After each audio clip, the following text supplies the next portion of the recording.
Telugu audio book ఛానల్‌కు స్వాగతం. అమరావతి కథలు. సత్యం శంకరమంచి. అచ్చోసిన ఆంబోతులు. ఆంబోతు పెద్ద బజార్‌లో మద్దిగా నుంచుంది. పొడవైన, నిడివైన పెద్ద బజార్‌లో బుసలు కొడుతూ నందికేశ్వరుడిలా నుంచుంది. ఆంబోతు తెల్లగా, ఎత్తుగా మంచుకొండలా ఉంది. ఆంబోతుకి అంత కోపం రావటం ఎవ్వరూ చూడలేదు. పెద్దలు కొందరు నాయనా నందీశ్వర శాంతించు తండ్రి అంటూ మొక్కుతున్నారు. ఆంబోతు శాంతించినట్టు లేదు. బుసలు ఆగలేదు. మట్టి చిమ్మటం మానలేదు. పెద్ద ముత్తైదులు కొందరు గంగడోలు దువ్వి నందికేశ్వర కోపమెందుకయ్యా అని అంటుంటే తోక విసరటం తగ్గింది కాని విసవిస తొక్కుళ్ళు తగ్గలేదు. కూరలమ్మేవాళ్లు తోటకూర నోటికందిస్తే విదిలించి కొట్టింది. కృష్ణ నుండి నీళ్లు తెచ్చేవాళ్లు కావిడి నీళ్లు ముందు పెట్టి తాగవయ్యా అంటే తాగినన్ని తాగి కడవలు తన్నేసింది. ఊరంతా కంగారుగా పెద్ద బజార్లోకొచ్చి భయం భయంగా నుంచున్న సమయాన రంగయ్య తన చిల్లర కొట్టుకెళ్ళటానికి వీధిలోకొచ్చాడు. వీధిలోని జనాన్ని చూసి మరికొంచెం ముందుకొచ్చాడు. రంగయ్యని చూసిన ఆంబోతు చెంగున అంతెత్తెగిరింది. కాలసర్పంలా గాలిలో తోకాడించింది. చెవులు దద్దరిల్లేటట్లు రంకెవేసింది. పాతాళం బద్దలయ్యేటట్లు నేల తొక్కింది. పరమ భయంకరంగా తన వైపు పరిగెత్తుకొస్తున్న ఆంబోతుని చూసిన రంగయ్యకు ఠారెత్తింది. గోచీ ఊడిపోతున్నా లెక్క చేయక పరుగులంకించుకున్నాడు. ఇంటిదాకా తరిమింది. వాకిటి ముందు నుంచుని గిట్టలతో నేల రాలుస్తూ హుంకరించటం మొదలెట్టింది.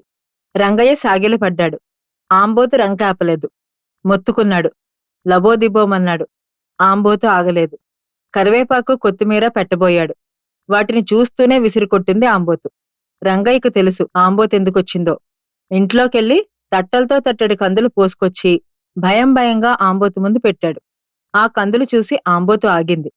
ఆ కందులన్నీ తిని తట్ట శుభ్రంగా నాకి పరమసాధువులా నడిచి వెళ్ళిపోయింది. ఆ అడ్డడి కందులు ఉదయం సుబ్బమ్మ తీసుకొచ్చినవి. సుబ్బమ్మ ఇంట్లో నూకల్లేవు. దానికి తోడు అల్లుడొచ్చాడు. ఇంకో గతి లేక ఇంట్లో ఉన్న అడ్డడి కందులు రంగయ్యకి అమ్మ చూసింది.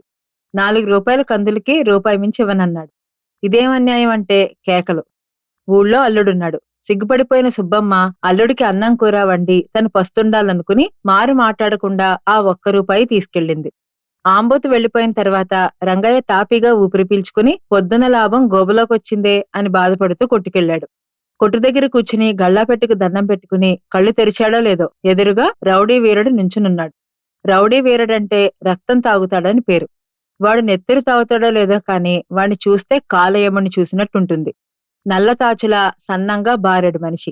చింతనిప్పుల్లాంటి కళ్ళు. ఎప్పుడూ మనిషి ఊగుతూ ఉంటాడు.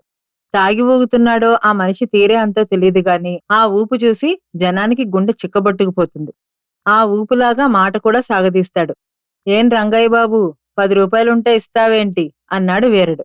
బావుందయ్యో నిన్నగా 5 రూపాయలు తీసుకెళ్ళావు అన్నాడు కంగారు పడుతూ రంగయ్య. నిన్నటికి ఇవాళ్టికి నువ్వేం బేరాలు చేయలేదా? ఏ రోజు అవసరం ఆ రోజే. ఇప్పుడేం లేదు పో, బోణీ కాలేదు. పోనా పోనా సూటిగా చూస్తూ అన్నాడు వీరుడు. రంగయ్య ఆ పెసలు పల్లపీది పెసలు అంటే రంగయ్య పడిపోయాడు. ఓరిని అమ్మ కడుపు బంగారంగాను, ఎందుకురా గోల, ఇదిగో 10 తీసుకో అని రొంటి నుంచి 10 తీసిచ్చాడు. వీరుడు ఆ 10 రూపాయలతో గాలిగోపురంలోకి వచ్చి అక్కడున్న బిచ్చగాళ్లకు తలా రూపాయి ఇచ్చి ఇంటికెళ్ళిపోయాడు. వీరుడు బెడద ఒక్క రంగయ్యకే కాదు, ఊళ్ళో చాలా మందికుంది. కాల్లో దిగిన తుమ్మములు లాంటివాడు వీరుడు. తుమ్మములు తీస్తున్న కొద్దీ విరుగుతుంది. ఒకసారి బంగారం తాకట్టు పెట్టుకుని అప్పులిచ్చే బోషయ్య దగ్గరికెళ్ళాడు వీరుడు. బోషయ్య గారు అర్జెంటుగా అవసరం వచ్చింది, ఓ 100 రూపాయలు కావాలి అని అల్లుడు అడిగినట్లు అడిగాడు. ఆహా అలాగా, 100 చాలా, ఎవడి తాత సొమ్మిమ్మంటావ్ అన్నాడు భోషయ్య. తాతలు సంపాదిస్తే మేమంతా మీ దగ్గరికెందుకు వస్తామండి? నిన్న రాత్రి సీతాలు నాంతాడు, బుచ్చమ్మ చెవుబోగులు ఎంత ఖరీచేశారు అన్నాడు వీరుడు. భోషయ్య నీళ్లు కారిపోయి ఒరే 100 కావాల్సిందేనా అని దీనంగా అడిగాడు. భోషయ్య దగ్గర 100 తీసుకుని సీతాల కూతురికి బుచ్చమ్మ కూతురికి పెళ్లిళ్లు జరుగుతుంటే చెరో 50 పసుపు కుంకుమ కింద చదివించి ఇంటికెళ్ళిపోయాడు. ఇహ లాభం లేదని భోషయ్య రంగయ్య తీర్మానించుకొని రహస్యంగా పథకం వేశారు. జగ్గడనే రౌడీని పిలిపించారు.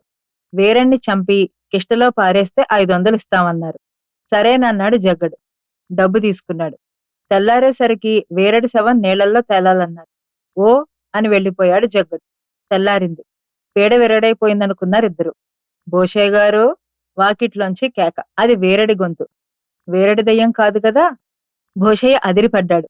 భోషయ్య గారు వడికిపోతూ వీధిలోకొచ్చాడు భోషయ్య. వీరుడు నవ్వుతూ 500 కావాలండి అన్నాడు. 500 అన్నాడు భోషయ్య. మరి జగ్గడిని చంపి కిష్టలో తోసేయొద్దండి.